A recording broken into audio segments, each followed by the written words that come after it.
గత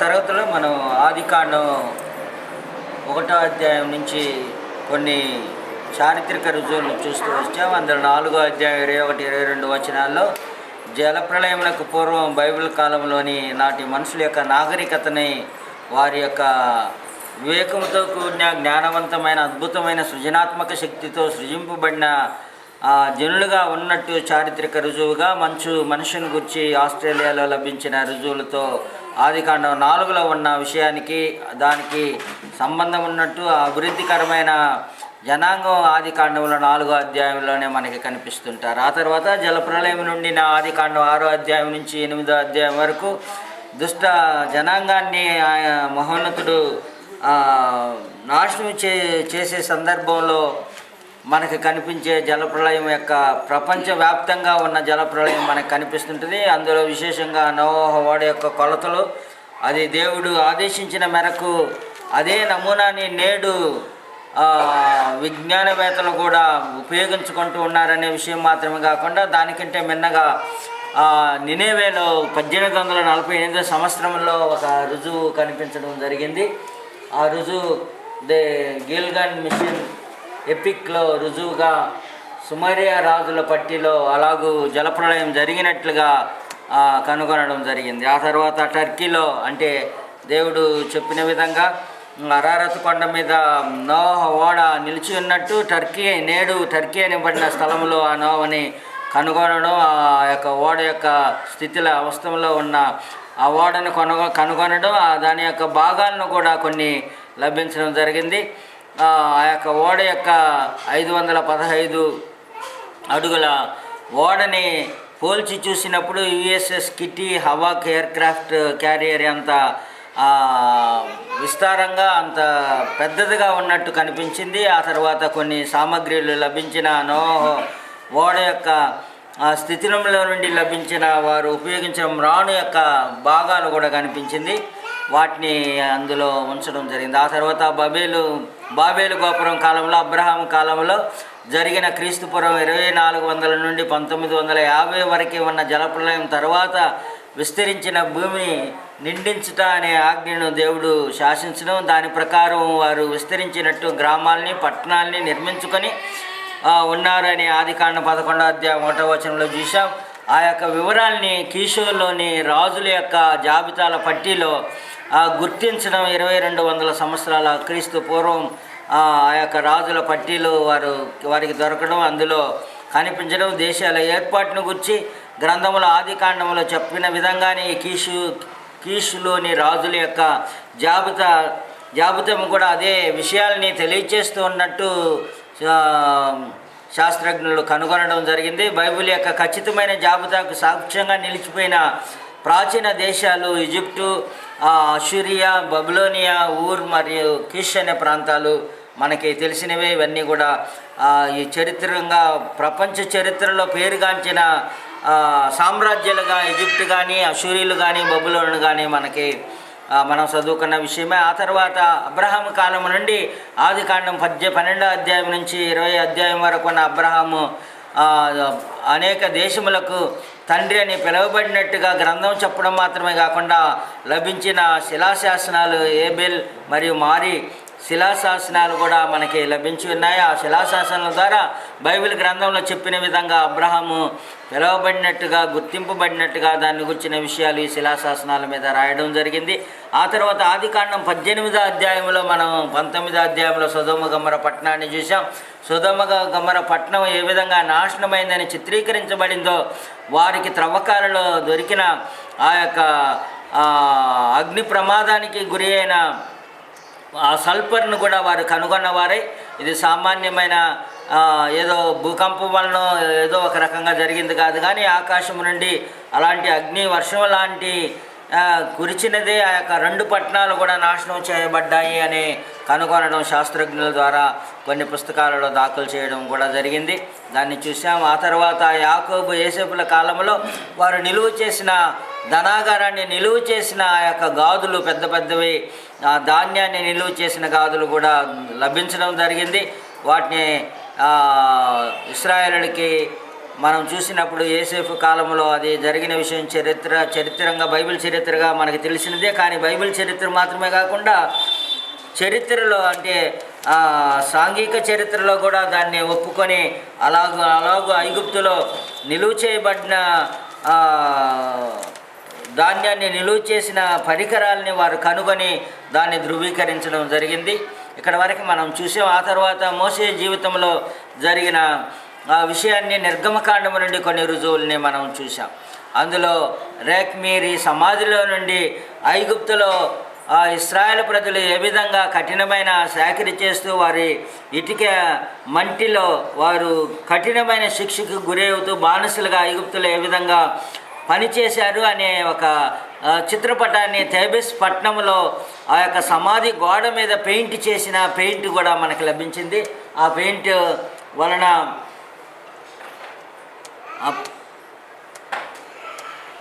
ఈ పెయింట్ వలన కూడా మనకి ఆధారాలు లభించాయి. కనుక మోషే కాలంలో ఇశ్రాయేల్ ప్రజలు ఏ విధంగా కఠినమైన సేవలు అందిస్తూ ఇబ్బందులకి గురి దేవునికి మొరపెట్టిన సంగతి ఆది కాండంలో మనకి తెలిసిన విషయమే. కానీ చారిత్రకంగా ఈ పెయింట్ ఐగుప్తులో లభించిన సమాధి దగ్గర రాక్మీరి సమాధిలో గోడ పెయింట్ మీద ఉన్న తేబెస్ పట్టణంలో కనుగొనబడిన ఈ పెయింట్ వారి యొక్క జీవిత చిత్రాన్ని చిత్రీకరించి చూపిస్తూ ఉంది. కనుక అది వాస్తవమని ఆ రోజుల్లో గుర్తించిన వారు దాన్ని చిత్ర రూపంలో వివరించిన వివరాలు మనం బైబిల్లో చెప్పబడిన వివరాలని ధృవీకరిస్తుంది అని మనకి తెలియచేయబడింది. ఆ తర్వాత మోషే మిద్యానికి పారిపోవడం, ఆ పురావస్తు పరిశోధకులు బైబిల్ పరమైన వివరణను నిర్ధారించి చెప్పిన విషయాల్ని మనము చూసాం. అతను జోసిఫస్ అనే అతను తన గ్రంథంలో ఈ విషయాన్ని చెప్పినట్టు, కరువు వచ్చినట్టు, బానిసత్వంలో ఉన్నట్టు, 10 తెగుళ్ళు ఐగుప్తులో వచ్చినట్టు, ఫరో యొక్క సైన్యం నాశనమైనట్టుగా తన గ్రంథంలో the discovery of Josephus Moses and the Exodus in Egypt history అనే విషయంలో పుస్తకంలో దాఖలు చేయడం, చరిత్రకారుడు దాఖలు చేయడం. బైబిల్ దాఖలు చేసి చెప్తే నమ్మరు, కానీ చరిత్రకారులు దాఖలు చేసి చెప్తే నమ్ముతారనమాట. కనుక ఇటు బైబిల్ కానీ చరిత్ర కానీ ఇరువురు కూడా రుజువుపరిచిన రూపంలో మనకి ఇంతవరదాకి చదువుకున్నాం. ఆ తర్వాత మనం అక్కడికి అయింది.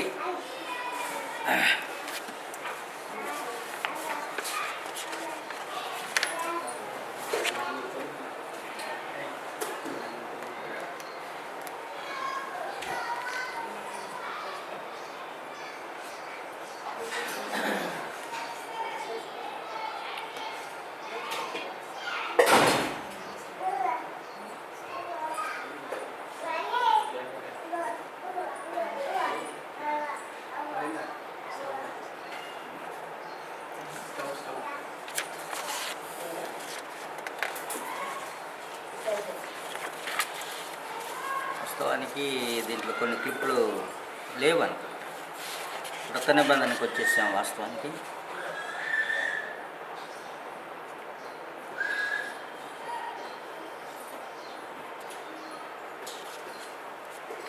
సరే కొన్ని విషయాలు చెప్పేస్తా. చార్టు కాపీ చేయలేదనుకుంటా, చూద్దాం ఉందే.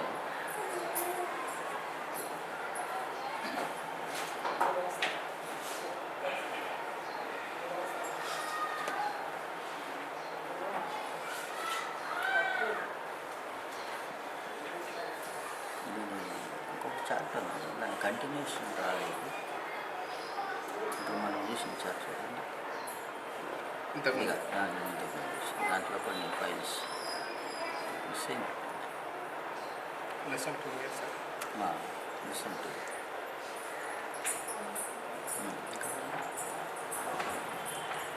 ఇక్కడ పడతాను.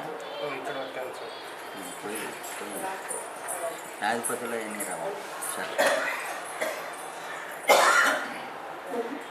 క్లోజ్ చేస్తాను. క్లోజ్ చేసి పెట్టండి.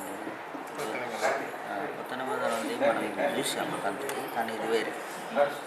ఇది అయిపోయింది.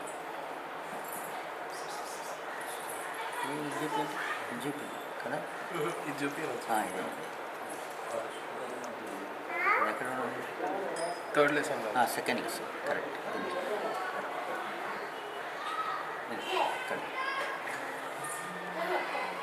ఫస్ట్ చూసాం. ఓకే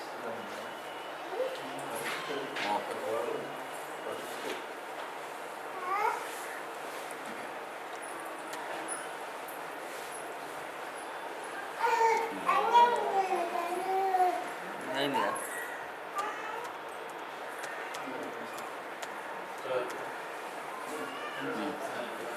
ఇక్కడి నుంచి ఓకే. సినాయి కొండను గురించిన చారిత్రక వాస్తవం. సినాయి కొండ ఎక్కడ ఉంది అని అనేకులకి వివాదాస్పదంగా ఉంది. కానీ ఆ విషయం కొత్త నిబంధనలో తేల్చేశాడు అపోస్తుడైన పౌలు మాత్రమే కాకుండా చరిత్రకారులు కూడా ఈ విషయాన్ని మనకి తెలియజేశారు.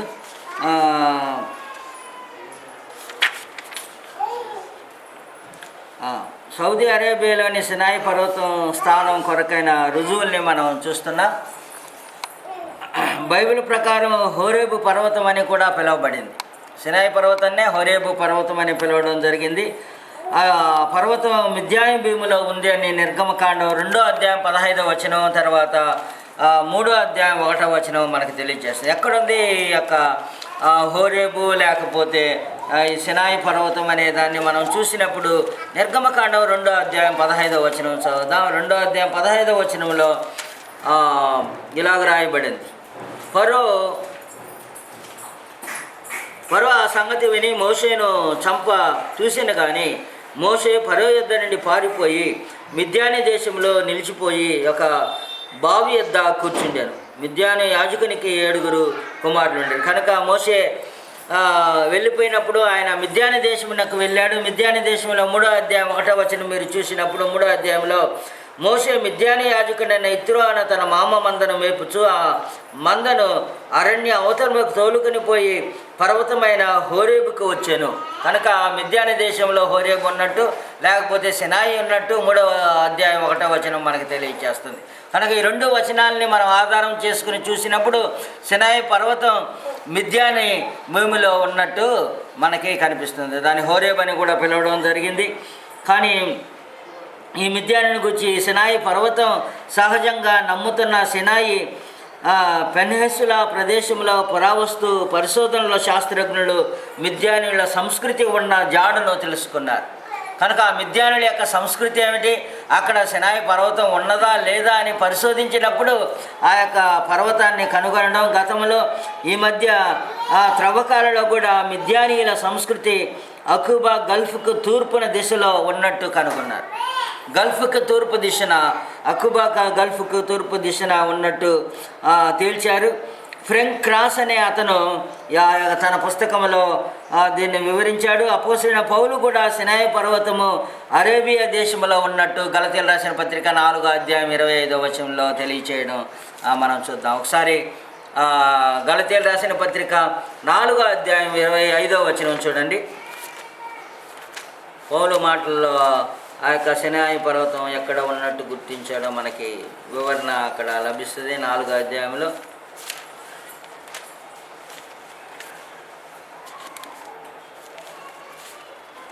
4వ అధ్యాయము 25వ వచనం. హగర్ను గురించి ఆ తర్వాత శారాను గురించి 2 నిబంధనలకు సాదృశ్యంగా ఉన్న ఇరువురిని గురించి తెలియజేస్తున్న సందర్భంలో పౌలు దీని గురించి మాట్లాడడం జరిగింది.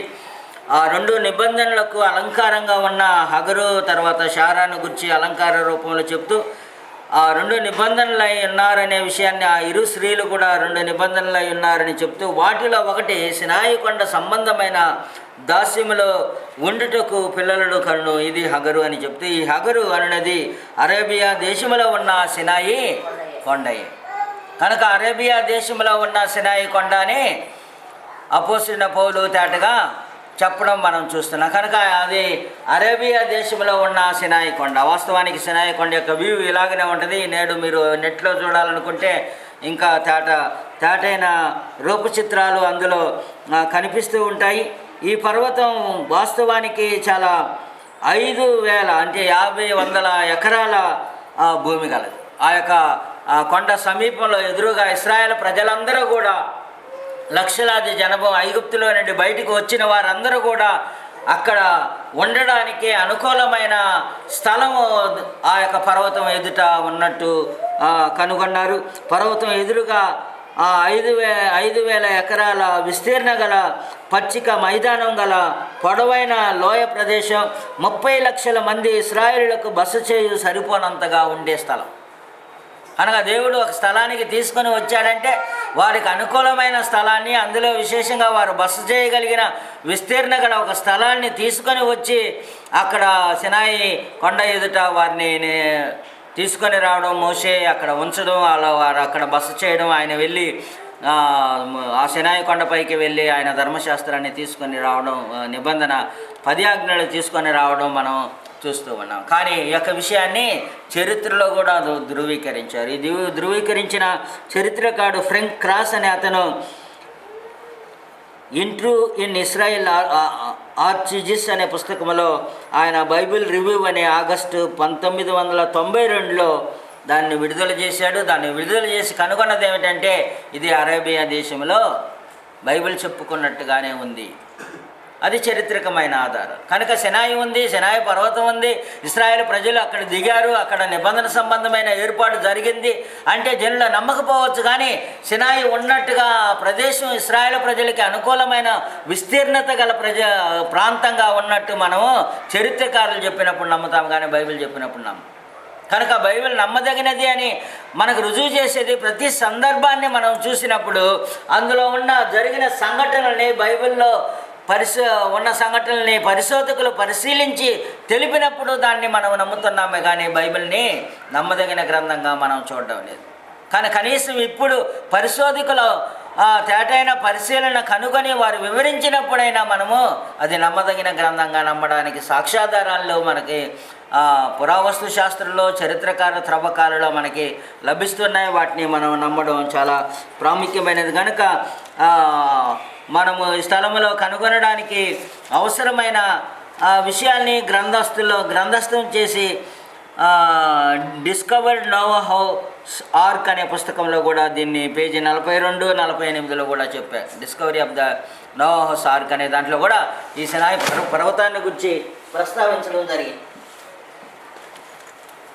కనుక ఆ ప్రస్తావన గురించి కూడా ఆ యొక్క పుస్తకంలో పేర్కొనడం జరిగింది. దీనివల్ల మనకి తెలిపేది ఏమిటంటే ప్రతిదానికి మనకి చారిత్రకమైన సపోర్ట్ ఉంది.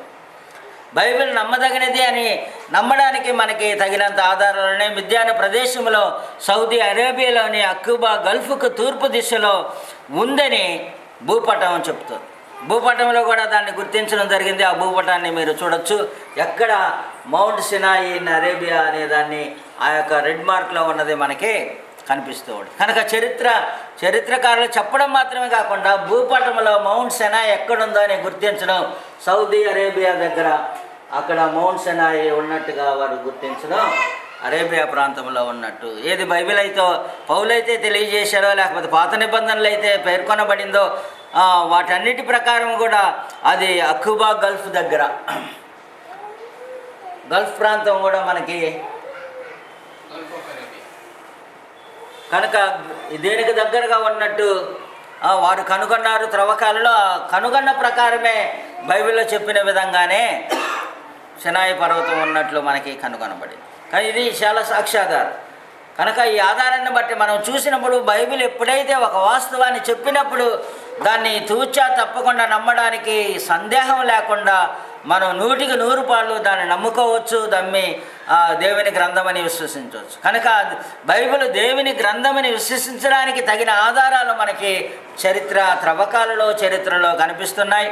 దాంట్లో మనం చూసినప్పుడు అలాగే మనము ఎరికో గోడల గురించి మనము చూడబోతున్నాం. ఎరికో గోడల యొక్క కూలిపోయిన ఎరికో గోడల గురించి మనం మనకు తెలిసిన విషయమే. యెహోషువ గ్రంథం 2వ అధ్యాయం నుంచి 6వ అధ్యాయం వరకు, 15వ అధ్యాయము, 3వ అధ్యాయము, కానానులో ప్రవేశించే నిమిత్తము యోర్దాను నది ప్రవహించడం ఆగిపోయింది అనేది చాలా విశేషమైన సంగతి. మీరు ఈ 2వ అధ్యాయం నుంచి 6వ అధ్యాయం వరకు, 15వ అధ్యాయము, ఆ తర్వాత 3వ అధ్యాయం చదవాలి.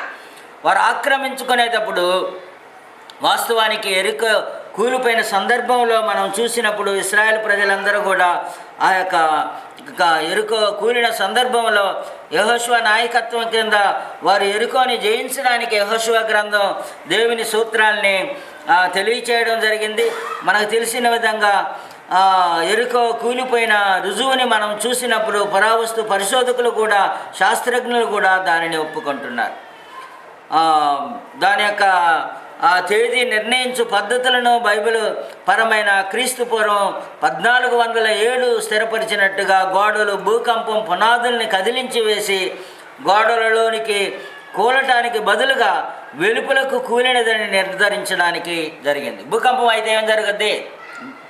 గోడలకి అంటే పట్టణం యొక్క గోడలకు ఆనుకొని ఉన్న ఇల్లులు గోడలతో కట్టి ఉన్న ఇల్లులు కూలేటప్పుడు లోనికి వెళ్ళిపోతాయి. భూకంపం జరిగితే ఏవైనా లోనికి వెళ్ళిపోతాయి. కానీ ఇవి వెలుపలకు పడి ఉండడం అనేది చాలా విశేషమైనది. కనుక దేవుడు ఆ యొక్క కార్యముల్లో జోక్కింపుచ్చుకొని ఏ పద్ధతినైతే ఇశ్రాయేల్ ప్రజల్ని ఆ యొక్క ఎరుకో గోడను కూల్చడానికి వారు ఎన్నిసార్లు దాన్ని చుట్టూ తిరగాలి, ఆఖరిసారి ఏ విధంగా బోరలు ఊది గంతులు వేసి వాటిని కూలదోయినట్లుగా చేయాలి అనే విషయాన్ని మనం చూసినప్పుడు దేవుడు దానిని కూల్చినవాడు కనుక దేవుని కార్యములుగా పిలువబడటానికి రుజువుగా అవి భూకంపం వలన కాదు కానీ దేవుడు వాటిని కూల్చాడు అనడానికి ఆస్కారం ఉంది. రుజువులను నిర్ధారించడానికి ఇల్లు గోడలలోనికి ఉండడం అనేది విశేషమైన సంగతి. ఒకసారి యెహోషువ గ్రంథం 2వ అధ్యాయం 15వ వచనం చూద్దాం. అక్కడ వారు ఏ విధంగా నిర్మించుకున్నారు అనేది మనకి దాఖలు చేయబడిన విషయానికి యెహోషువ గ్రంథం 2వ అధ్యాయము 15వ వచనం.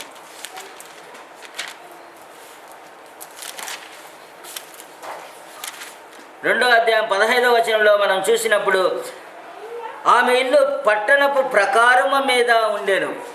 అంటే ప్రకారపు గోడల మీద ఇల్లు కట్టుకోవడం అనేది అక్కడ జరుగుతూ ఉంది. కనుక ఇల్లు నిర్మించుకున్న విధానాన్ని మనం చూసినప్పుడు వాళ్ళు ఇల్లు నిర్మాణం ఎలాగుంది? ప్రకారపు గోడల మీద ఇల్లు ఉంది. అంటే ప్రకారపు గోడల మీద మనం ఈ రోజులో కొన్ని వాచ్మెన్స్కి, గార్డ్స్కి పెద్ద గోడల మీద ఇల్లులాగా ఉండడానికి చెక్ చేయడానికి కడతారు. అది గోడలతో కలిపి కడతారు. పైనకి వెళ్ళినప్పుడు వారు దూరం నుండి వచ్చే వారిని కూడా కనుగొనే రూపంలో ఉంటూ ఉంటాయి. అలాగే గోడల మీద ఇల్లు కట్టుకోవడం. కనుక గోడల మీద ఇల్లు కట్టుకుంటే ఒకవేళ భూకంపం జరిగితే ఏం జరగాలి? అలాగే భూమిలోనికి అలాగే కుంగిపోవాలి. కానీ అలాగ జరగలేదు. ఇక్కడ జరిగిన విషయాన్ని మనం చూసినప్పుడు చరిత్రకారులు వారు చెప్పే విషయాన్ని పరిశీలించి వారు చెప్పిన విషయం ఏమిటంటే, రుజువులు నిర్ధారించడానికి మనం చూసినప్పుడు యెహోషువ 3వ అధ్యాయంలో యెరికో పట్టణము కోతకాలములో కూల్చబడి నాశనం చేయబడింది. ఒకసారి 3వ అధ్యాయంకి వెళదాం. 3వ అధ్యాయంలో మనం వాస్తవానికి ఆ అధ్యాయం పూర్తిగా మనం చదవాలి. దాన్ని చదివేక ముందుగా మీరు వేలు త్రోవ మీరింతకు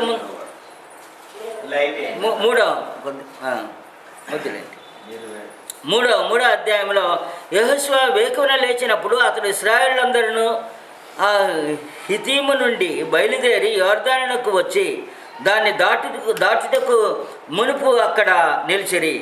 3 దినములైన తర్వాత నాయకులు పాలెములో తిరుగుచూ జనులకు ఇలాగ ఆజ్ఞాపించిరి, మీరు మీ దేవుడైన యెహోవా నిబంధన మందసము యాజకులైన లేవీలు మోసుకొని పోవుట చూసినప్పుడు మీరున్న స్థలంలో నుండి బయలుదేరి దాని వెంబడి వెళ్ళవలను. మీకును దానికిని దాదాపు 2000 కొల మూరల ఎడముండవలను.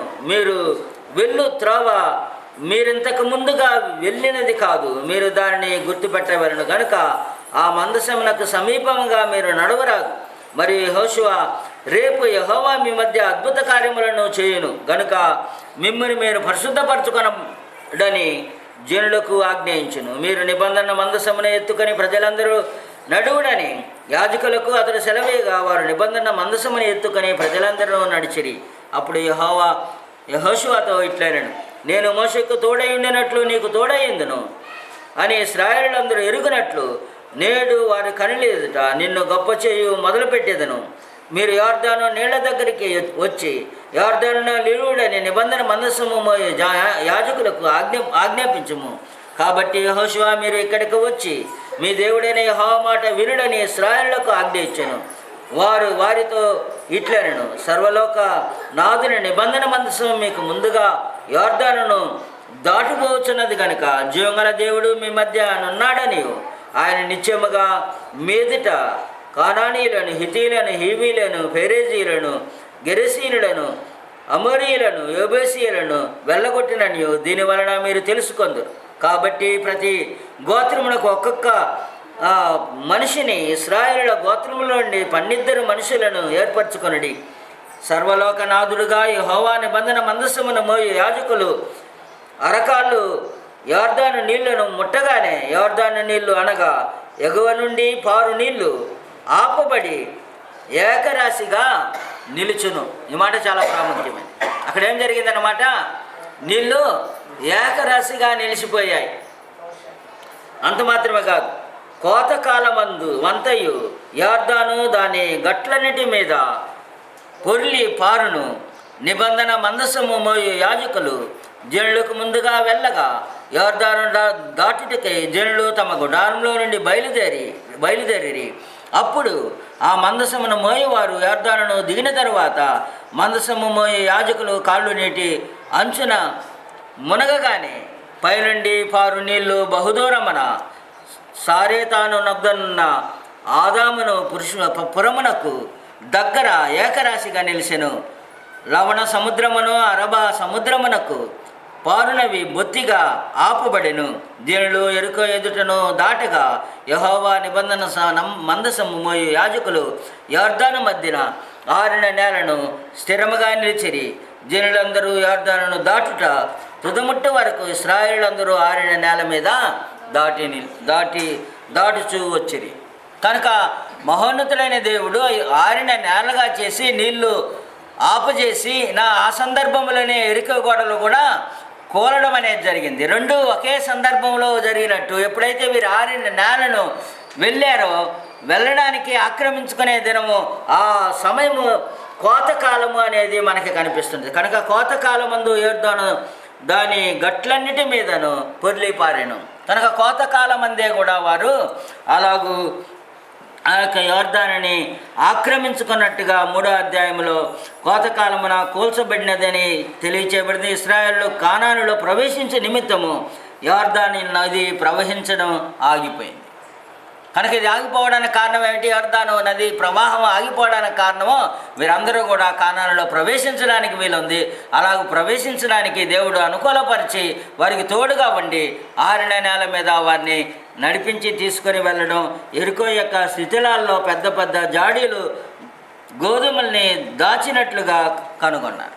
కనుక ఆ సందర్భంలోనే ఎరుకోలో ఈ యొక్క ఎప్పుడైతే ఈ యొక్క ప్రమాదం ఎరుకో గోడలు కూలిపోతున్నాయో ఆ కూలిపోయిన సందర్భంలో పురావస్తు పరిశోధకులు కనుగొని కానాను దేశమున ఎరుకో కూల్చబడిన కాలంలోనే జయించబడినదని రుజువుపరచడానికి మరి ముఖ్యంగా యెహోషువ గ్రంథం 7వ అధ్యాయం 15వ వచనంలో చెప్పిన విధంగానే జరిగినట్టు పురావస్తు శాస్త్రులు కూడా ఒప్పుకున్నారు. అది కోతకాలంలో వారు ధాన్యాన్ని నిలువ చేశారు.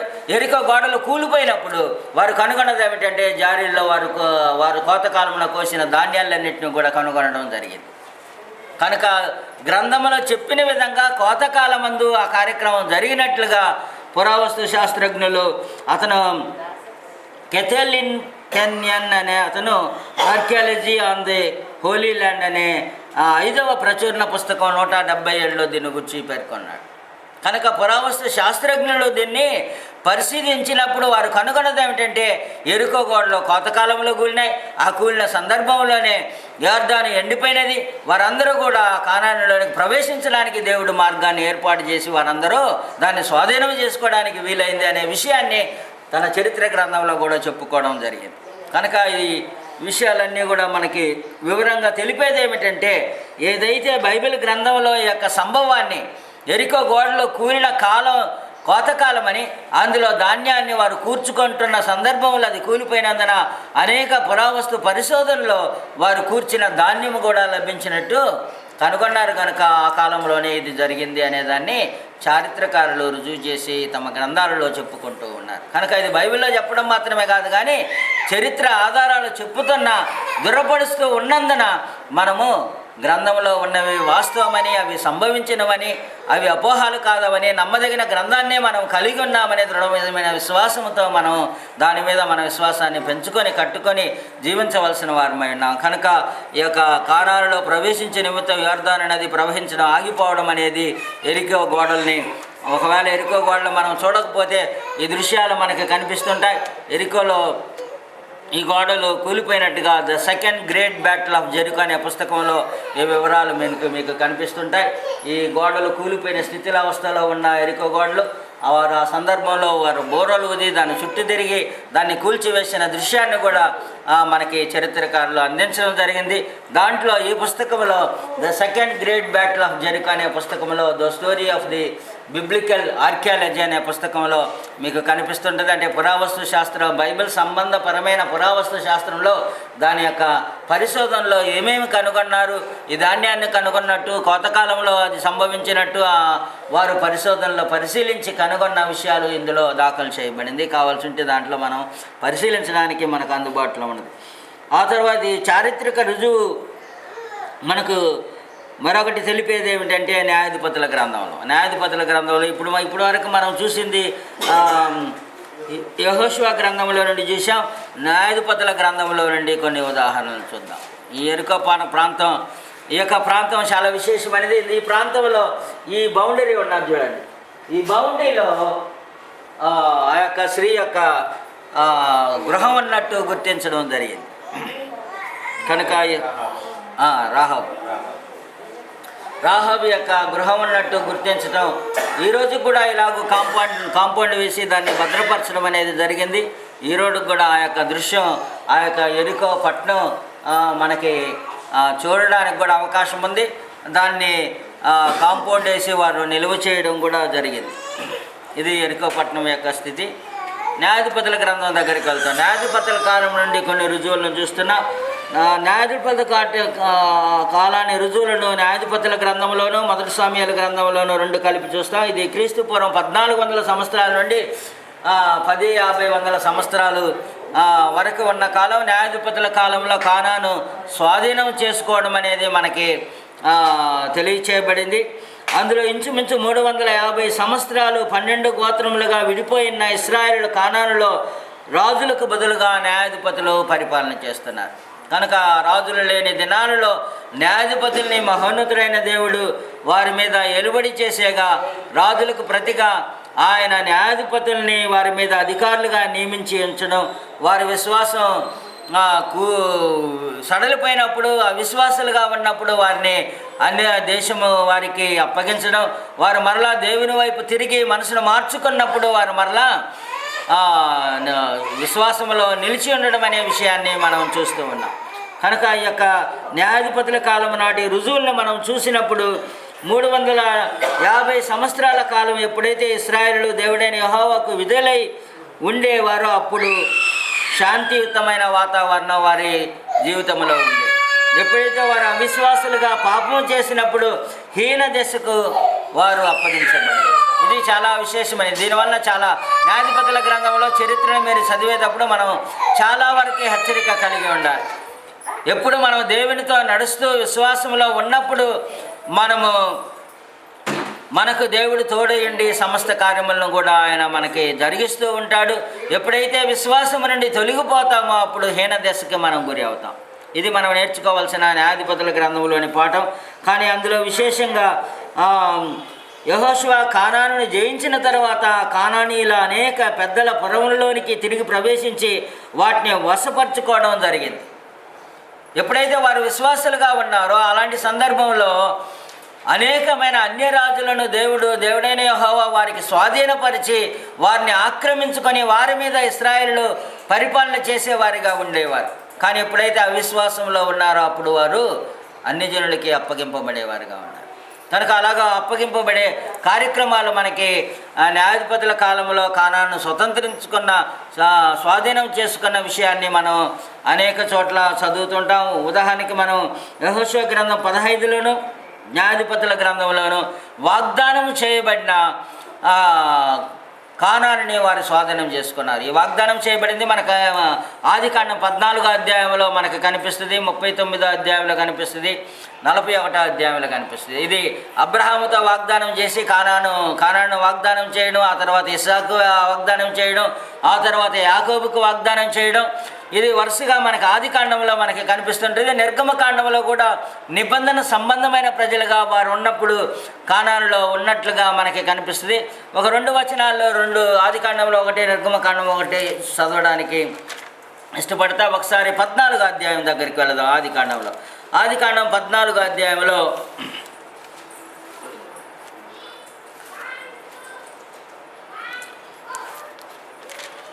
14వ అధ్యాయము 13వ వచనం.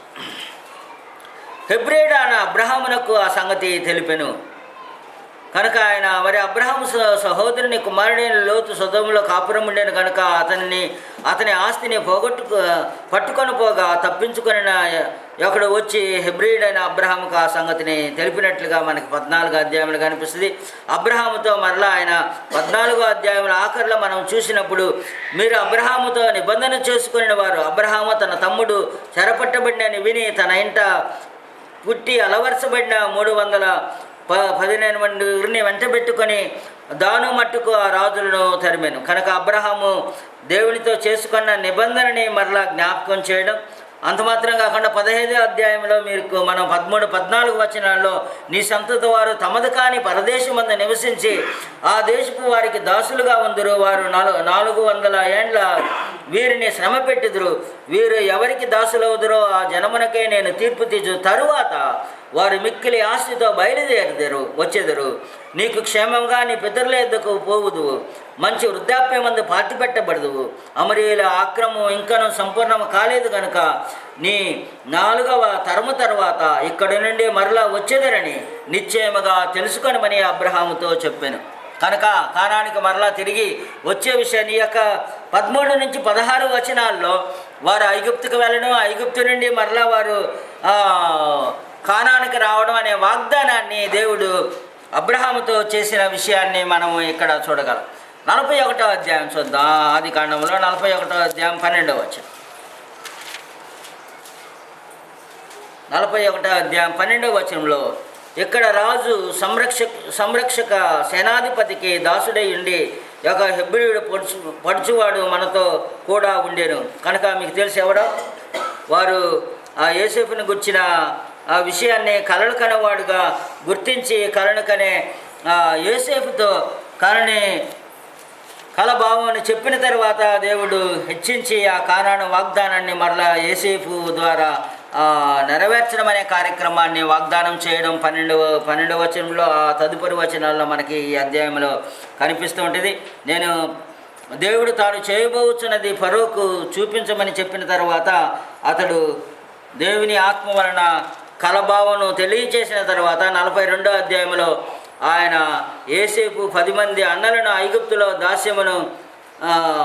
ధాన్యమును కొనబోయిరి అనే విషయాన్ని, ఆహారము కొనుటకు వారు వచ్చినప్పుడు దానిని మరలా వారి ద్వారా కానానికి రావడం, దేవుడే నీ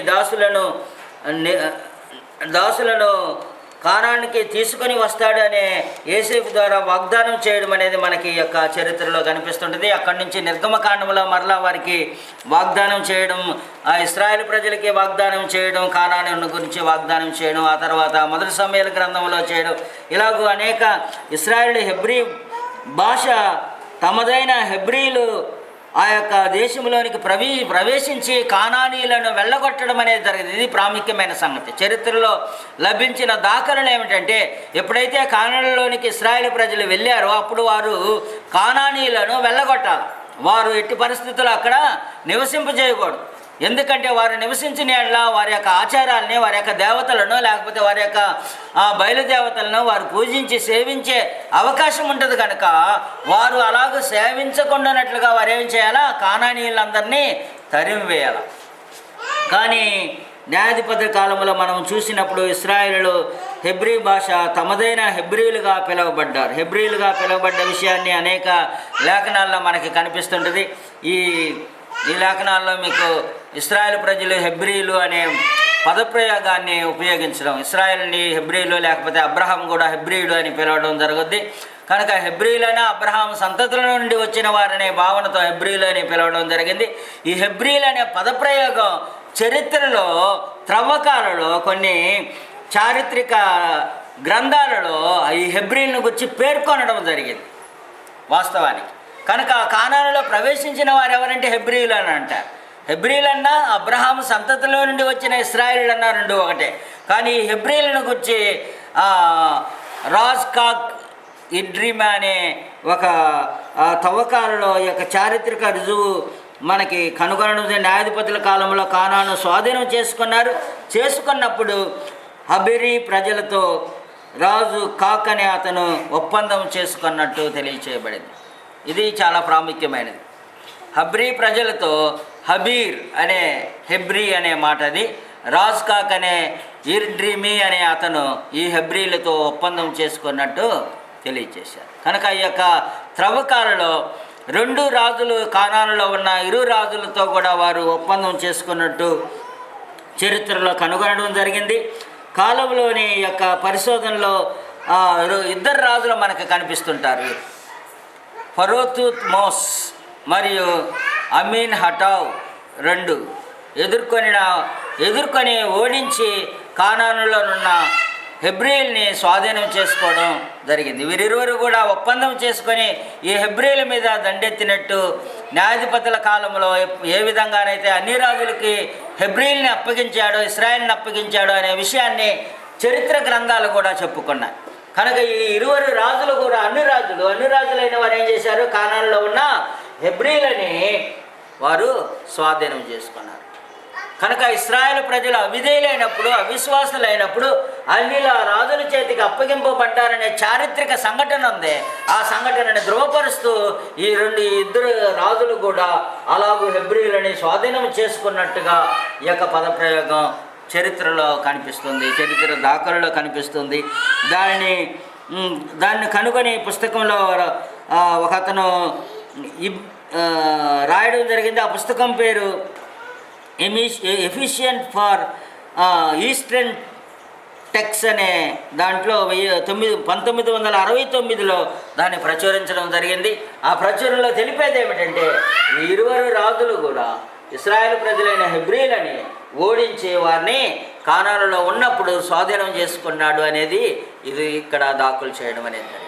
కనుక ఇలాగూ అన్ని రాజుల చేత వారు ఓడింపబడి స్వాధీనపరచబడ్డారు అనేది పండితులు ఇద్దరు రాజులను క్రీస్తుపూర్వం 16వ శతాబ్దానికి చెందిన వారుగా నిర్ణయించడం జరిగింది.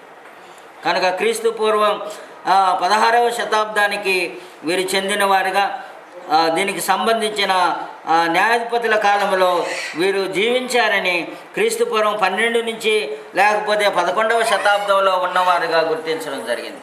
కనుక వీరు కానానులో రాజులుగా ఉన్నారు.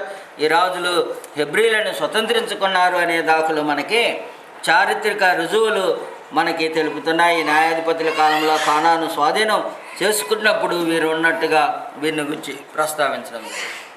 కనుక ఏదైతే మనకి కానాను వాగ్దానాన్ని చేసిన తర్వాత న్యాయాధిపతుల కాలంలో వారు అవిశ్వాసములో ఉన్నప్పుడు హెబ్రీలైన వారు అన్ని జనుల చేత ఓడింపబడి వారి స్వాధీనంలోనికి వెళ్ళిపోయారు అనే విషయం బైబిల్ చెప్తుంది, అలాగే చరిత్ర చెప్తుంది.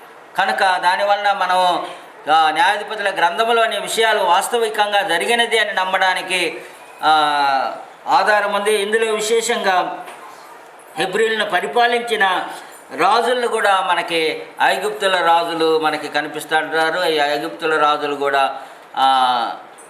వీరు మనకి కనిపిస్తుంటారు.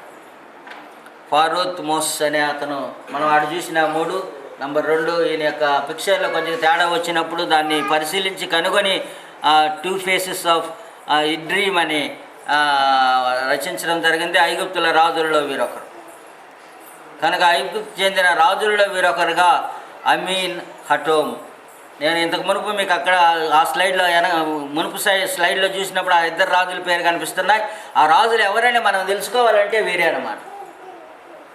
వీరిని గురించి ఒక article 2 faces of the dream వై ఆ యొక్క స్కల్ప్చర్లో నుంచి తీసి మరలా దాన్ని రూపొందింపచేసి దాన్ని కంపేర్ చేసి చూడడం జరిగింది. కనుక వీరిరువురు కూడా ఐగుప్తు రాజులకు చెందినవారు. వీరు కానానులో ఉన్నప్పుడు ఐగుప్తుల యొక్క రాజులు వీరిని హెబ్రీల్ని స్వాధీనం చేసుకున్నట్టు మనకి తెలియచేయబడింది. కనుక ఇవి చారిత్రకమైన రుజువులు. మనకి చారిత్రకంగా రుజువులు ఉన్నాయి.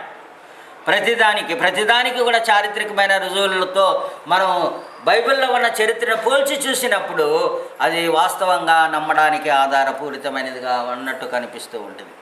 న్యాయాధిపతుల కాలం మంది హెబ్రీల పరిపాలన కాలంలో నుంచి రుజువుల్ని మనం మొదటి సమయాల గ్రంథం, మొదటి రాజుల గ్రంథంలో నుంచి చూస్తున్నాం. హెబ్రీల పరిపాలన కాలం మొట్టమొదటి రాజుగా సౌలు మనకి తెలిసిన విషయమే. ఆ చరిత్ర అంతా నేను చెప్పడంలే. నేను ఆ చరిత్రకు సంబంధించిన చారిత్రకమైన వాస్తవాల్ని మన చరిత్రను ధృవీకరిస్తున్నాయి, నమ్మదగినవిగా నమ్మడానికి మనకు ఆధారాలు ఉన్నాయనే వాటిని ఎక్కువగా చెప్పడానికి ఆలోచన చేస్తున్నా.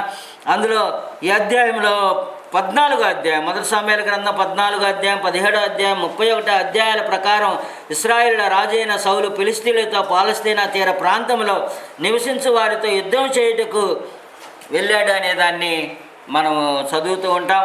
ఆ పాలస్తీనా తీరం వెంబడి గల ఫిలిష్తీయుల రాజులు ఫరో మనం అప్పుడే చూసాం. ఈ రాజుతో పాటు మరొక రాజు కనిపిస్తుంటాడు. ఇతనితో 1000 మంది చేసుకున్న రాజుగా ఉంటాడు. ఈ అమినటోబ్ 3, ఈయన 2. ఈ 2 తర్వాత 3 వస్తాడు. 3 వచ్చినప్పుడు ఆయనతో సౌలు ఒప్పందం చేసుకున్నట్టుగా మనం చూస్తుంటాం. ఎందుకంటే ఫిలిస్తీన్ల మీద యుద్ధానికి వెళ్ళేటప్పుడు ఫిలిస్తీన్ల రాజుల్ని జయించడానికి ఈ యొక్క ఫరో, ఐగుప్తు రాజైన ఫరో అమినోహటెప్ 3 అనే అతనికి హెబ్రీలతో వ్యతిరేకంగా పోరాడడానికి ఫిలిస్తీన్లు ఒప్పందం చేసుకున్నట్టు చరిత్ర తెలియజేస్తుంది. కనుక ఇతని తరువాత వచ్చిన రాజు ఇశ్రాయేల్ రాజైన సౌలు రాజ్య పరిపాలన కాలంలో ఐగుప్తులతో ఒప్పందం చేసుకునే కార్యక్రమాన్ని నిర్వహించినట్లు మనకి చరిత్రదారులు తెలియజేస్తున్నారు. అందులో విశేషంగా ఇతనికి సంబంధించిన రాజైన సౌలుకి ఫరో రాజునకు సమకాలికుడిగా ఉన్నాడు. ఇతని తర్వాత వచ్చిన రాజు సౌలు రాజుతో సమకాలికుడిగా ఉన్నట్టు మనకే తెలియజేస్తుంది. కనుక ఐగుప్తు రాజులు, ఇశ్రాయేల్ రాజులు ఇరువురు కూడా సమకాలికులుగా ఉన్న సందర్భం. రాజైన సౌలు ఫిలిస్తీన్లతో యుద్ధానికి వెళ్ళినప్పుడు ఫిలిస్తీన్లు రాసిన ఉత్తరాలు మనకు లభించాయి. కనుక ఎవరికి? ఫిలిస్తీన్లకి ఐగుప్తుల రాజులకు మధ్య జరిగిన ఉత్తరాలు లభించింది. ఎవరి మీద యుద్ధం చేయడానికి? సౌలు మీద యుద్ధం చేయడానికి.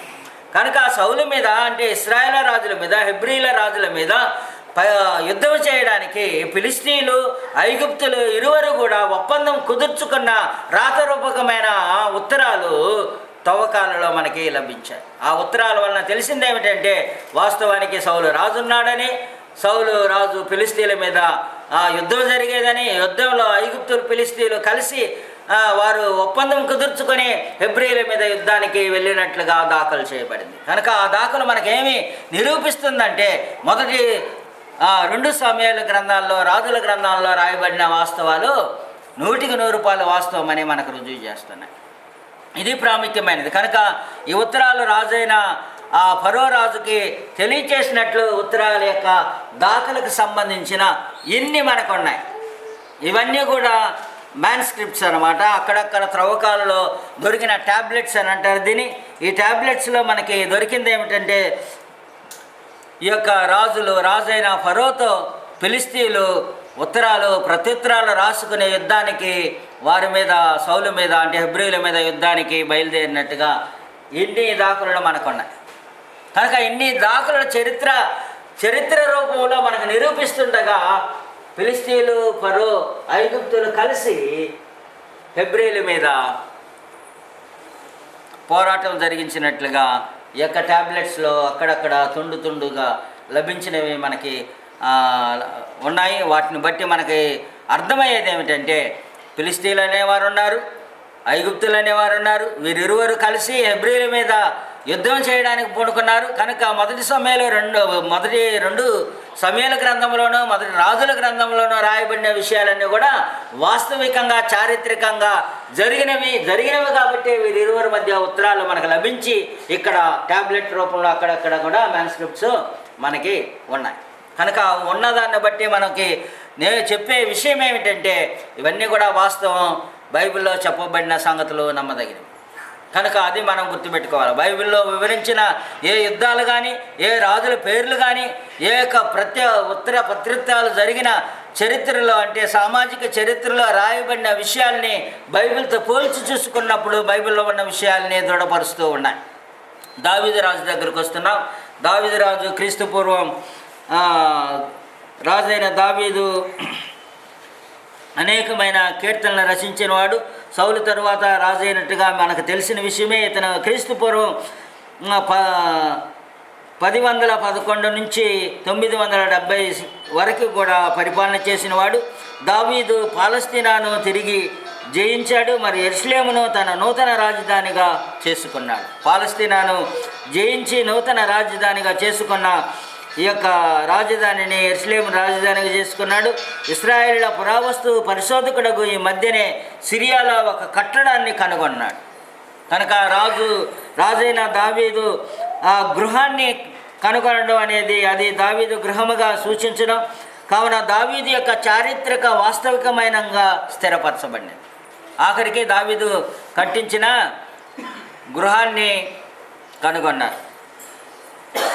ఇది దావీదు యొక్క అబ్దు హెబాను యెరూషలేము రాజు తాను రాసిన ఉత్తరాల్లో హబీరు అంటే హబీరు పాలస్తీనాలోని పెద్ద పట్టణాలన్నింటినీ యెరూషలేముతో పాటు జయించి ఉన్నారని తెలియచేశారు. కనుక దావీదు పాలస్తీనాన్ని జయించి తన రాజధానిని, తన యొక్క గృహాన్ని, వైభవంతో కూడిన రాజనగరాన్ని ఆయనే కట్టించాడనే వాస్తవాన్ని ఈ లేటెస్ట్ మ్యాన్స్క్రిప్ట్ అన్నమాట.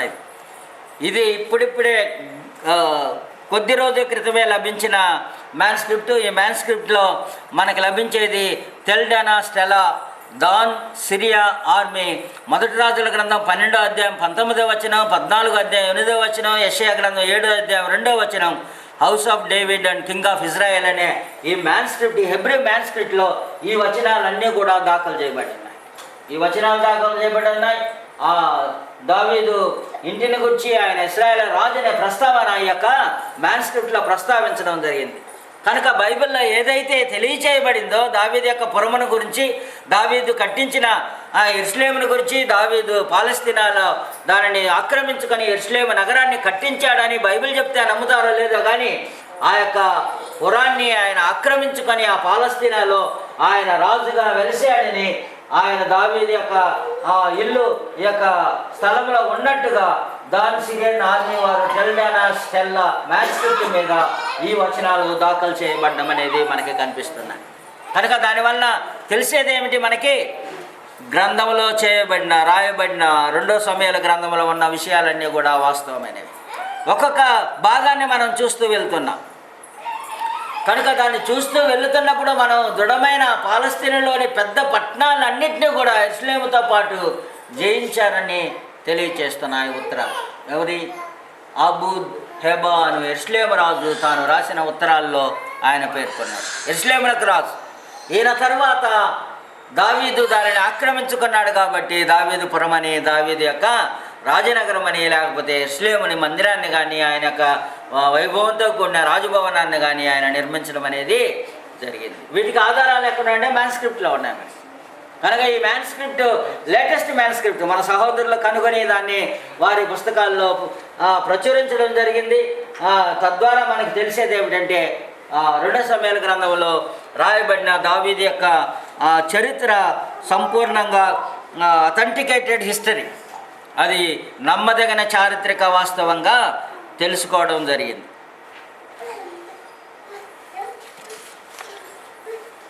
ఒక కానానీయ రాజు కూడా అమీన్ హతవ్ 3 కుమారుడైన రాజైన కెహనత్ అనే హెబ్రీలతో కూడా యుద్ధం చేయుటకు సహాయం చేయవలసినదిగా లేఖ రాసినట్టు అబూద్ హెబా అనే అతను తెలియజేస్తాడు. ఈ ఉత్తరంలో కూడా ఆ విషయాలు ఉన్నాయి. ఈ ఉత్తరము, ఈ మ్యాన్స్క్రిప్ట్ రెండు కూడా చాలా ప్రాముఖ్యమైనవి.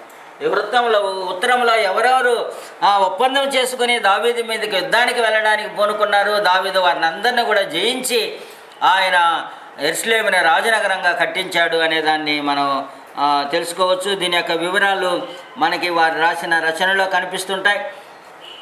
ఆ తర్వాత మనము హెబ్రీల రాజ్యము విడిపోయిన నాటి నుండి రుజువులు చూడబోతున్నాం. ఐక్యరాజ్యంలో చూసాం, సౌలు విషయంలో చూసాం, దావీదు విషయంలో చూసాం. విభాగ రాజ్యకాలంలో కూడా మనకి ఆధారాలు లేకపోలేదు.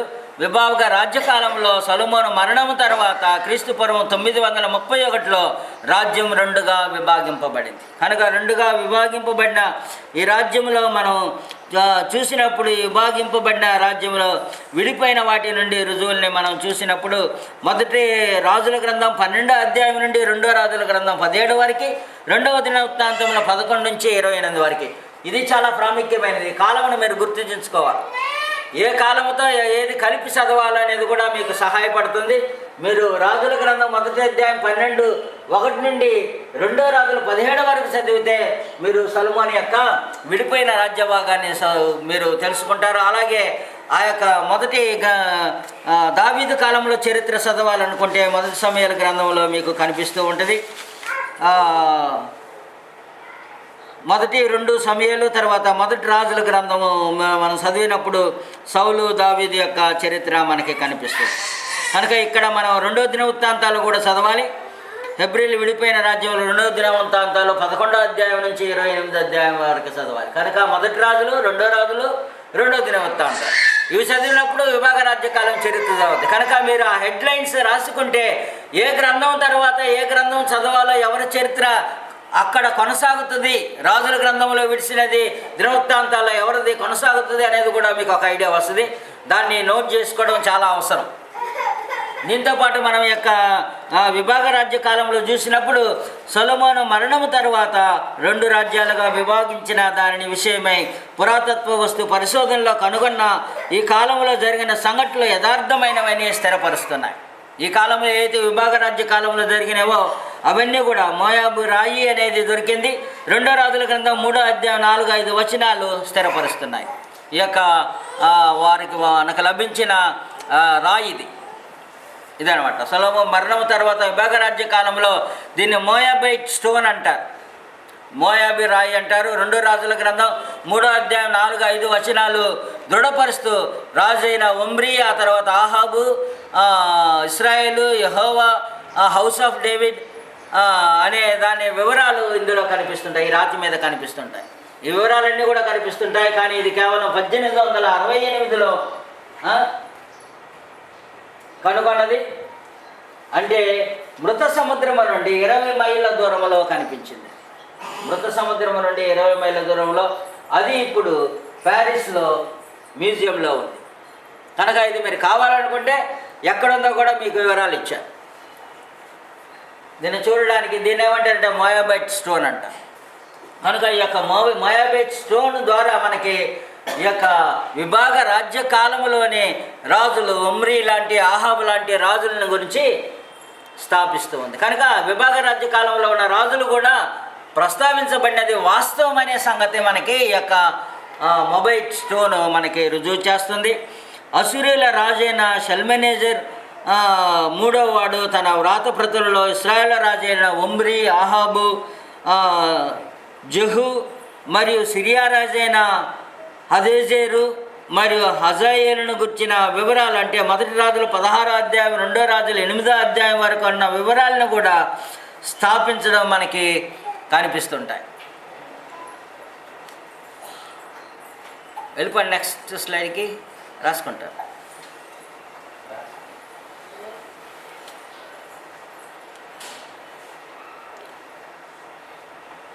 జెహును కూసిన రాజుపత్రం ఒకటి మనకి ఉంది. అది కప్పం కట్టడం, షల్మెనేజర్ మరియు యెహూ రాజుల సమకాలికులైన ఈ రాజపత్రంలో వివరించడం. 2 రాజుల గ్రంథం 7వ అధ్యాయం 5-7 వచనాల్లో ఐగుప్తులు మరియు హితీయుల రాజైన ఆహాబుతో 1000 మంది జరిగించడం అనే అన్ని వ్యవహారాలు కూడా మనకి సాక్ష్యాధారాలుగా చరిత్రలో దాఖలు చేయబడిన పత్రాలు మనకు కూడా ఉన్నాయి.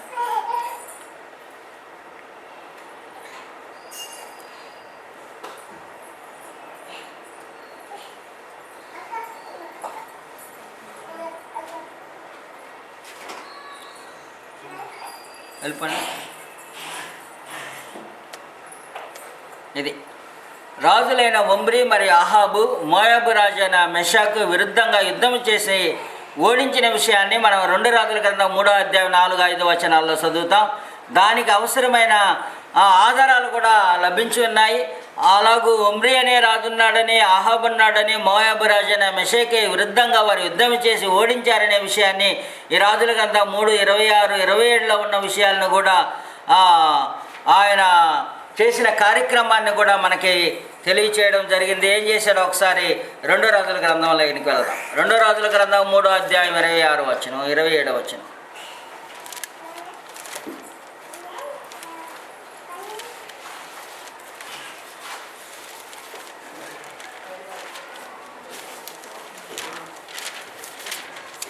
మూడో అధ్యాయం 26-27. మరియు వారు పట్టణములను పడగొట్టి సమస్తమైన మంచి భూభాగముల మీద, 3వ అధ్యాయం 25 నుంచి చదువుతున్నా. మరియు వారు పట్టణములను పడగొట్టి సమస్తమైన మంచి భూభాగముల మీదను తల యొక్క రాయి వేసి నింపి నీళ్ళ బావులన్నిటినీ పూడ్చి మంచి చెట్లన్నిటినీ నరికివేసిరి. కిర్కహరేషతు పట్టణమును మాత్రము వారు విడిచిపెట్టిరి గనుక దాని ప్రకారము నిలిచి ఉండెను. కానీ వడిసెలలు విసురువారు దాన్ని చుట్టుకొని రాళ్ళు విసురుచూ వచ్చిరి. మోయాబు రాజు యుద్ధము బహు కఠినముగా జరుగుట చూసి కత్తిదూయు 700 మందిని ఏర్పరచుకొని ఏదోము రాజునద్దకు తీసుకొని పోవుటకు యత్నము చేసిన కానీ అది వారి వలన కాకపోయాను. అప్పుడు అతడు తన కుమారులుగా ఎలవలసిన తన జ్యేష్ఠ కుమారుని తీసుకొని పట్టణపు ప్రకారం మీద దహన బలిగా అర్పించాను. గుర్తుపెట్టుకోవాలి. కనుక ఈ కార్యక్రమం బైబిల్ గ్రంథంలో వివరించిన కార్యక్రమం, తన కుమారుణ్ణి దహన బలిగా అర్పించిన కార్యక్రమాన్ని చరిత్ర దాఖలు చేసి తెలియచేయడం అనేది జరిగింది. కనుక దీనిలో మనం చూడగలిగిన వాస్తవాన్ని రాజుల గ్రంథంలో 3వ అధ్యాయంలో కానీ, రాజుల గ్రంథం 3వ అధ్యాయం 4-5 వచనాల్లో 26-27 వచనాల్లో మనం చూసినప్పుడు యుద్ధానికి వెళ్ళే ఇతను అతని యొక్క జ్యేష్ఠ కుమారుణ్ణి దహన బలిగా అర్పించడం అనేది చారిత్రక సంఘటనగా అది పేర్కొనడం, లేఖనంలో పేర్కొనడం జరిగింది.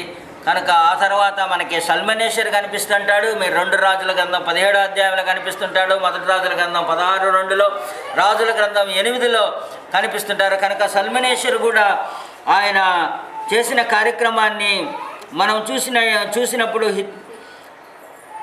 యెషయా 2 రాజులు 17:13లోను, 1 రాజులు 16:7, ఆ తర్వాత 16 నుంచి 2 రాజులు 8 వరకు ఈ 2 కలిసి చదవాల్సిన అవసరం ఉంది. సల్మనేషన్ గురించి మనం తెలుసుకోవాలనుకుంటే ఈ 2 రాజుల గ్రంథం 16 నుంచి 8వ అధ్యాయం వరకు కలిపి చదివిన ఎట్లా మనకి తెలుస్తూ ఉంటుంది. ఇక్కడ మనం చూసేది ఏమిటంటే యెహూ సల్మనేశ్వరుతో కలిగిన ఒప్పందాన్ని మనం చూడగలం. వారు కప్పం కట్టడం లేకపోతే వారికి సుంకం కట్టి వారికి లోబడడం అనేది యెహూ సల్మనేశ్వర్కి నమస్కారం చేయడం అనే దానికి తగిన ఒక ఇన్స్క్రిప్షన్ లభించింది. కనుక ఈ ఇన్స్క్రిప్షన్లో యెహూ సల్మనేశ్వర్కి నమస్కరించి కప్పం కట్టడం అనేది మనం చూస్తున్నాం. కనుక ఇది రాజుల గ్రంథంలో ఈ చరిత్ర మీరు చూడొచ్చు. అలాగే నిమ్రోదు అనే ఒక రాయి దొరికింది. ఆ రాయి 1846లో మనకి లభించింది. ఇది 2 మీటర్ల ఎత్తుగల రాయిలో 2 రాజుల గ్రంథం 7వ అధ్యాయం 5 నుంచి 7 వరకు ఐగుప్తులు మరియు హితీలు రాజైన ఆహాబుతో 1000 మంది అయిన విషయాన్ని తెలియజేస్తుంది.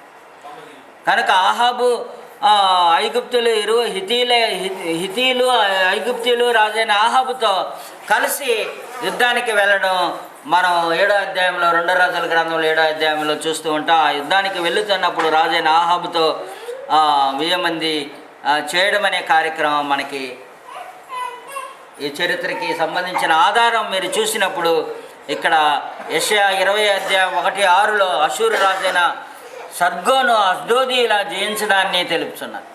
కనుక ఈ యొక్క రాజు అషూరు రాజైన సర్గో. కనుక అశ్షూరు రాజైన సర్గోను యెషయా గ్రంథం 20 అధ్యాయం 1 నుంచి మనకి కనిపిస్తుంటుంది. ఈ యొక్క సర్గోను కూడా యెషయా గ్రంథంలో అశ్షూరు రాజైన సర్గోను అష్డోదీలను జయించాడని తెలుపుతుంది. సర్గోను అనే రాజు అశ్షూరు రాజులో లేడని ఒకప్పుడు చెప్పబడింది. అయితే ఇరాక్ దేశంలోని కోర్బాదాలో త్రవ్వకాలలో సర్గోను యొక్క భవంతి కనబడింది. కనుక సర్గోని యొక్క భవంతి కనబడింది. ఆ భవంతి వలన అశ్షూరీయుల ప్రాచీన నమోదు పత్రాలు 30 బయలుపడిన విషయం బైబిల్లోని విషయాల్ని ధృవీకరిస్తూ నిజానికి యెషయా గ్రంథం 20 అధ్యాయంలో అష్డోదీయులు జయించారనే విషయం రాజభవనపు గోడల మీదను వ్రాయబడినదని కనుగొనడం జరిగింది. కనుక ఏదైతే యెషయా గ్రంథంలో 20 అధ్యాయంలో దాఖలు చేయబడిందో అష్డోదీయుల గురించి, వారిని గురించిన విషయాలు ఖచ్చితంగా జరిగాయనడానికి ఇది యొక్క దొరకడం వలన మనకి ఐగుప్తు రాజైన షీషోకును గురించి రాయబడిన విషయాలు కూడా ఇందులో మనకి తెలియజేయబడింది. ఐగుప్తు రాజైన షీషోకు ఇతను ఈ రాజుల కాలంలో జరిగిన విషయాన్ని కూడా మనకి కొన్ని మ్యాన్స్క్రిప్ట్స్ లభించింది. ఇతని కాలంలో సమరియా త్రవ్వకాలలో అష్షూరీయులచే నాశనం చేయబడినట్లుగా విశదీకరించడం జరిగింది. వాస్తవానికి మనం షీషోకు యొక్క విషయాన్ని బైబిల్ చెప్పేది ఏమిటంటే, ఐగుప్తు రాజు అయిన షీషోకు యూదాకు సమీపమైన ప్రకారపు పురములను పట్టుకొని యెరూషలేము వరకు ఆయన వచ్చాడు. ఇతని గురించి మనకి 2వ దినవృత్తాంతంలో 12వ అధ్యాయం 4వ వచనంలో చెప్పబడింది. ఆ చెప్పబడిన విషయం ఈయన జరిగించాడని చరిత్రలో కూడా ఒప్పుకున్నారు. కనుక ఎక్కడైనా బైబిల్ గ్రంథంలో ఏ చరిత్రకారులైనా ప్రస్తావించినప్పుడు వారు ఉన్నట్టు వారు అలాగే కార్యక్రమాలు ఏదైతే బైబిల్ పేర్కొన్నదో వారు ఆ కార్యక్రమాలు చేసినట్లుగా ఈ యొక్క పురావస్తు శాస్త్రాలు లేకపోతే పరిశోధనలో బయటకు పడిన సత్యాల్ని మనం పోల్చి మనం చూసినప్పుడు బైబిల్ని ధృవీకరిస్తున్నాం. బైబిల్ ఎప్పుడో చెప్పింది, కానీ ఇప్పుడు కనుగొన్నారు. కొన్ని వేల సంవత్సరాల తర్వాత, వందల సంవత్సరాల తర్వాత ఈ యొక్క త్రవ్వకాలలో లేకపోతే పరిశోధనలో బయటపడిన విషయాలన్నీ కూడా బైబిల్ గ్రంథాన్ని ధృవపరుస్తున్నాయి. అవి ఖచ్చితమని, అవి నిజముగా ఉన్నవని ఎలాంటి సందేహం లేదని, నిజముగా అది దేవుని గ్రంథమని నమ్మడానికి తగిన సాక్ష్యాధారాలు మనకి పరిశోధనలో బయటపడుతున్నాయి. అలాగ పడుతున్న సందర్భంలో బైబిల్ గ్రంథాన్ని నమ్మదగిన గ్రంథంగా అంగీకరించడానికి అన్ని విధాల సాక్ష్యాధారాలు మనకి లభ్యమవుతున్నాయి. కేవలం యూదా రాజ్యం నుండి రుజువులు మాత్రమే కాకుండా 2వ రాజుల గ్రంథంలో ఉత్తర సామ్రాజ్యంలో నాశనమైన స్థితిని గురించి కూడా అష్షూరీయుల మీద సమరీయులు నాశనం చేశారనే విషయాన్ని ఉత్తరాలు ఇశ్రాయేలు మధ్య, దక్షిణ తూర్పు యూదా రాజుల మధ్య లభించిన ఉత్తర ప్రత్యుత్తరాల ద్వారా కనుగొనడానికి కూడా అవకాశం ఉంది. కనుక ఇలాగూ ఆ రోజుల్లో ఏ విధంగా ఒకరి నుండి ఒకరు సహాయం కోరడం, లేకపోతే ఒక రాజు మరొక రాజు ఇద్దరు కలిసి మరొక రాజ్యం మీద దండెత్తి వెళ్ళడం అనే ఒక సంధి చేసుకుంటూ ఉన్నారు. అవన్నీ కూడా ఉత్తరాల రూపంలో త్రవ్వకాలలో లభిస్తున్నాయి. లభించిన వాటి ద్వారా బైబిల్లో చెప్పబడిన విషయాల్ని ధృవీకరిస్తున్నాయి. కనుక బైబిల్లో ఉన్న విషయాల్ని మనం నమ్మడానికి ఏ సందేహం లేదు అనడానికే ఈ యొక్క పట్టణంలో ప్రాముఖ్యమైన యూదా రాజ్యం నుండి రుజువు.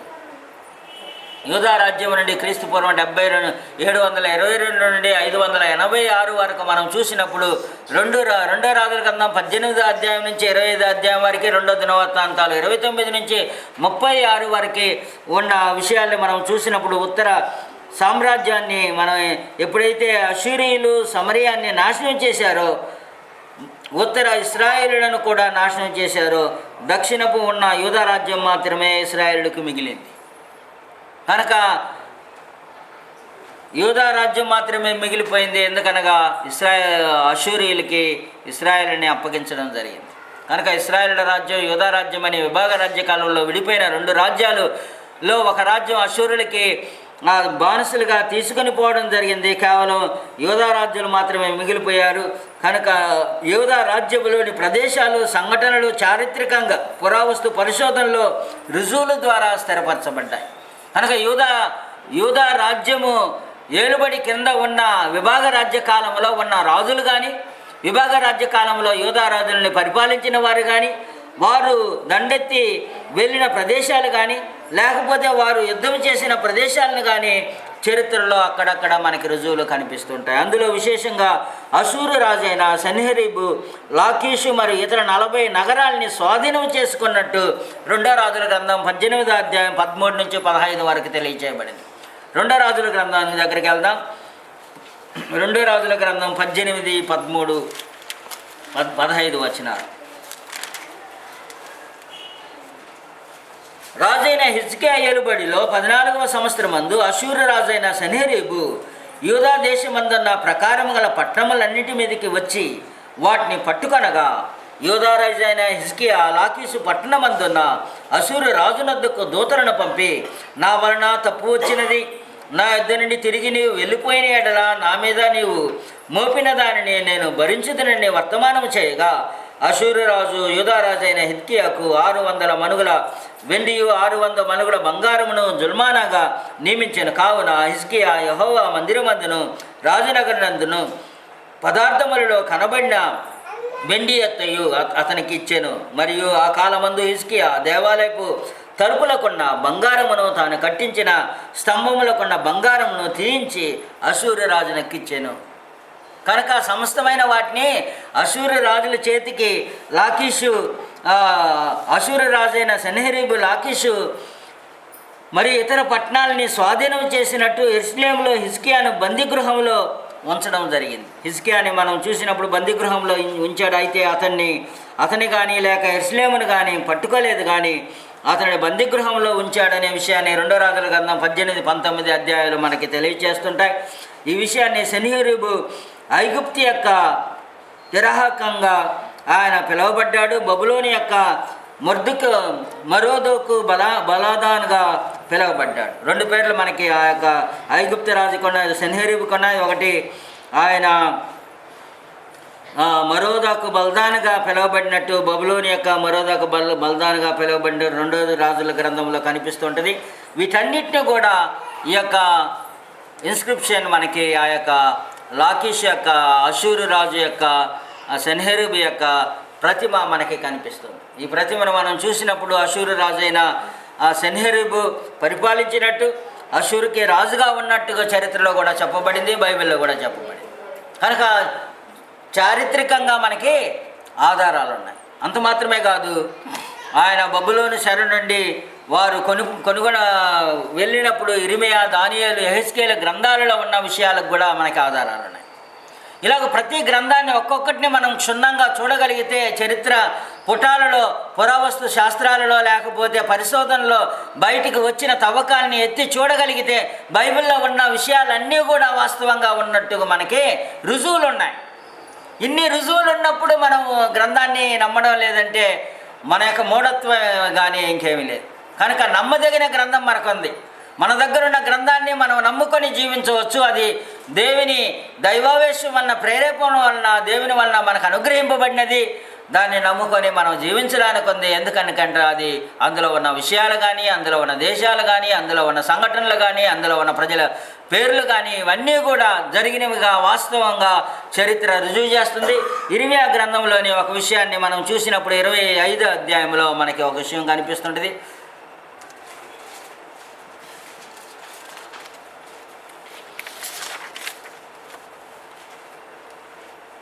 25వ అధ్యాయం 8 నుంచి 14లో బబులోను చెరకి 70 సంవత్సరాలము వారు 70 సంవత్సరాలు చెరలో ఉంటారనే విషయాన్ని భవిష్యత్తులో ముందుగానే ప్రకటించడం జరిగింది. నెబుకద్నెజరు క్రీస్తు పూర్వం 605 సంవత్సరంలో యూదా సామ్రాజ్యాన్ని జయించడం, సైరస్ రాజు బబులోను సామ్రాజ్యాన్ని క్రీస్తు పూర్వం 539లో జయించడం జరిగింది. కనుక ఎజ్రా గ్రంథం మీరు 1-3 అధ్యాయాలు చదివితే కొద్ది సంవత్సరాలలోనే యూదులు తమ దేశానికి తిరిగి చేరుకున్నారు మరియు యెరూషలేము తిరిగి నిర్మాణం చేయసాగారు అనే విషయం మనకి కనిపిస్తుంది. కనుక ఇర్మియా కాలంలో వారు చెరగొనిపోబడిన విషయాన్ని ప్రస్తావిస్తూ ఉంటే, ఎజ్రా కాలంలో వారు మరలా బబులోను నుండి తిరిగి వస్తారు, యెరూషలేము నిర్మించుకుంటారు, దేశాన్ని తిరిగి కడతారు అనే విషయాన్ని ఇర్మియా చెప్పిన విధంగా 70 సంవత్సరాల తరువాత మరలా వారు వచ్చి యెరూషలేములో ఉందరనే విషయాన్ని కూడా శాస్త్రజ్ఞులు, మరియు ఆ సందర్భంలో రాజు బెల్షాజరు బబులోను రాజుగా పరిపాలించాడని దానియేలు 5లో మనకి చెప్పబడింది. కనుక బెల్షెజర్ని గురించి మనం చరిత్రలో తెలుసుకోవడానికి కూడా అవకాశము ఉంది. కనుక ఏ రాజులనైనా రాజుల కాలంలో అగ్రగణ్య రాజులు అందులో విషయంగా ప్రపంచాన్ని ఏలిన అగ్రగణ్య రాజులుగా బెల్షెజర్ కానీ బబులోన్లో ఉన్న చివరి రాజుగా నబూదనాస్ యొక్క కుమారుడుకు బబులోను మధ్యవర్తి పరిపాలనగా చేశాడు. బెల్షెజర్ దానియేలుకు తన రాజ్యంలో 3వ అత్యున్నతమైన పరిపాలకుడుగా నియమించబడ్డాడు. కనుక అలాగూ నియమింపబడిన విషయాన్ని చరిత్ర గ్రంథాలు కూడా ఆమోదిస్తున్నాయి. అది చాలా ప్రాముఖ్యమైన గ్రంథంలో చెప్పబడ్డం మాత్రమే కాదు, కానీ ఏ రాజులు ఎవరు పరిపాలించారో, ఏ విధంగా ఎవరు హెచ్చింపబడ్డారు అనే విషయం బైబిల్ పేర్కొన్నప్పుడు బైబిల్లో పేర్కొన్న విషయాలన్నీ కూడా శిలాశాసనాల్లో రుజువు చేయడం జరిగింది. బబులోను రాజు శాసనాల్లో యూదారాజు అయిన యెహోయాకీము అతని కుమారులు చేర్చబడినట్టు బబులోనులో ఉన్నవారు వ్రాయబడిన యూదారాజు అయిన యెహోయాకీను బబులోనులో చెరపట్టబడ్డట్టుగా కూడా మ్యాన్స్క్రిప్ట్స్ లభించినట్టు పుస్తకాల ఆధారాలు ఉన్నాయి. కనుక కొన్ని పుస్తకాలలో వారు కూడా అలాగూ వారి చరిత్రలో కూడా ఈ యొక్క అగ్రగణ్య రాజులు బబులోను రాజశాసనంలో వారి పేర్లు ఎక్కించడం అనేది జరిగింది. కనుక వారి రాజశాసనంలో ఉన్నాయి. బబులోను రాజశాసనంలో ఎవరెవరు వారిని పరిపాలించారనేది రాజశాసనంలో ఉన్నప్పుడు దాన్ని ఎవరు కూడా కాదనలేరు. అలాగే బైబిల్లో వారి యొక్క పేర్లు, ఈ అగ్రగణ్య రాజుల యొక్క పేర్లు అక్కడక్కడ పేర్కొనడం జరిగింది. ఆ పేర్కొన్న కారణాన్ని బట్టి మనం చూడగలిగిన విశేషమైన సంగతి ఏమిటంటే దీనికి పుస్తక ఆధారాలు ఉన్నాయి. ఆ పుస్తక ఆధారాల్లో మీరు ఈ చరిత్రని చూడొచ్చు. ముగింపుగా చెప్పదలుచుకునే విషయం ఏంటంటే పాత నిబంధన చరిత్ర యావత్తు చారిత్రాత్మకంగా ఉన్న శాస్త్రీయ పద్ధతిలో వాస్తవం గల గ్రంథం. ఇది చాలా ప్రాముఖ్యం. పాత నిబంధన అంతట్లో మనం పరిశోధనలో రుజువులచే ఆశ్చర్యకరంగా నిజమైనదని నిర్ధారించడానికి మనకి సాక్ష్యాధారాలు ఉన్నాయి. కనుక పాత నిబంధన గ్రంథం వాస్తవాలు కలిగింది. అది పుక్కుట పురాణం కాదు. ఆది కాండం వారి నుంచి ఆఖరి మలాఖీ గ్రంథం వరకు కూడా, లేకపోతే హెబ్రూ భాషలో చెప్పాలనుకుంటే ఆది కాండం నుంచి 2వ దినవృత్తాంతాల వరకు కూడా ఉన్న పుస్తకాలు, ఈ 66 పుస్తకాల్లో పాత నిబంధనలోని 39 పుస్తకాలు కూడా చారిత్రకమైన రుజువులకి ఉన్నాయి. అలాగే క్రొత్త నిబంధనకు కూడా ఉన్నాయి. క్రొత్త నిబంధనకి ఏమీ లేకపోలేదు. క్రొత్త నిబంధనలో ఉన్న 27 పుస్తకాలకు కూడా అవి పరిశుద్ధాత్మ ప్రేరేపణ వలన రాయబడినవి మాత్రమే కాకుండా అవి వాస్తవాలుగా చరిత్ర సంపుటిలో దృఢపరచగలిగిన వాస్తవాల్ని కలిగి ఉన్న గ్రంథంగా నిర్ధారించడానికి అవకాశం ఉంది. పాత నిబంధనలు ఏవేవి ముందుగా భవిష్యత్తును గురించి ప్రవచించబడిందో అవన్నీ కూడా ఖచ్చితంగా నెరవేర్చబడ్డాయి. అది చాలా ప్రాముఖ్యం. కనుక ప్రవచనాలు నెరవేర్చబడిన గ్రంథంగా మనకి కనిపిస్తుంటుంది. ప్రవచనాలు చెప్పడం వేరు, ప్రవచనం నెరవేర్చబడింది అని అటు గ్రంథంలో చెప్పడం, అటు చరిత్రలో చూడడం అనేది కూడా ఉంది. ఇటు చరిత్రలో గ్రంథంలో కూడా ప్రవచనాలు, బైబిల్ ప్రవచనాలు ఎన్నైతే ప్రవచింపబడ్డాయో అవి పాత నిబంధనలో ఉన్న ప్రవచనాలన్నీ కూడా నెరవేర్చబడ్డాయి అనే విషయాన్ని మనం ఈ విధంగా బైబిల్ నిజంగా అవసరమైన సమాచారం గలదై ప్రాచీన చరిత్రకు రుజువుగా ఉందని తెలుసుకోవడం ప్రాముఖ్యం. కనుక పాత నిబంధన గ్రంథం ఒక చారిత్రక వాస్తవం గల రుజువుపరచబడిన గ్రంథం, నిర్ధారించబడిన గ్రంథం, దృఢపరచబడిన గ్రంథం కనుక ఆ గ్రంథాన్ని మనము నమ్ముకోవచ్చు. కనుక బైబిల్ నమ్మదగినదే. ఈ నమ్మదగిన గ్రంథాన్ని మనం కలిగి ఉన్నాం కనుక దానిని మనము అత్యధికంగా చదవడం కానీ, ధ్యానించడం కానీ, దానిని ఉపయోగించి మేలు పొందడం అనేది మనము నేర్చుకోవాలి. అందుకనే తర్వాత చెప్తానన్నాను ఆ పాట, how to use God's words, how to read and how to use. కనుక ఏ విధంగా గ్రంథాన్ని చదవాలి, గ్రంథాన్ని ఉపయోగించాలి అనే పట్టణాన్ని తర్వాత మనం చదువుకుందాం రాబో దినాల్లో. దానికి ముందుగా మనం ఏ గ్రంథాన్ని అయితే చదువుతున్నామో ఆ గ్రంథం చారిత్రక వాస్తవం గల గ్రంథం. దానిలో ఎలాంటి సందేహం ఉంచవలసిన అవసరం లేదు. ఎలా తప్పులు ఉన్నాయో లేకపోతే ఎలాంటి భిన్నాభిప్రాయాలు ఉన్నాయో అని లేదు. భిన్నాభిప్రాయాలు మనలో వస్తాయి కానీ గ్రంథంలో లేవు. గ్రంథంలో చారిత్రకంగా రుజువు చేయబడిన వాస్తవాల గ్రంథం అని చరిత్ర రుజువుపరుస్తుంది. బైబిల్ చరిత్రను రుజువుపరచడం కాదు, చరిత్ర బైబిల్ని రుజువుపరుస్తుంది. అది చాలా ప్రాముఖ్యమైనది. కనుక చరిత్ర బైబిల్ని రుజువుపరుస్తుంది, దృఢపరుస్తుంది. కనుక మన దగ్గర ఉన్న బైబిల్ వాస్తవంగా నమ్మదగిన గ్రంథం. టైం ఉందా? సరే, ఇది ఇక్కడికి సమాప్తం.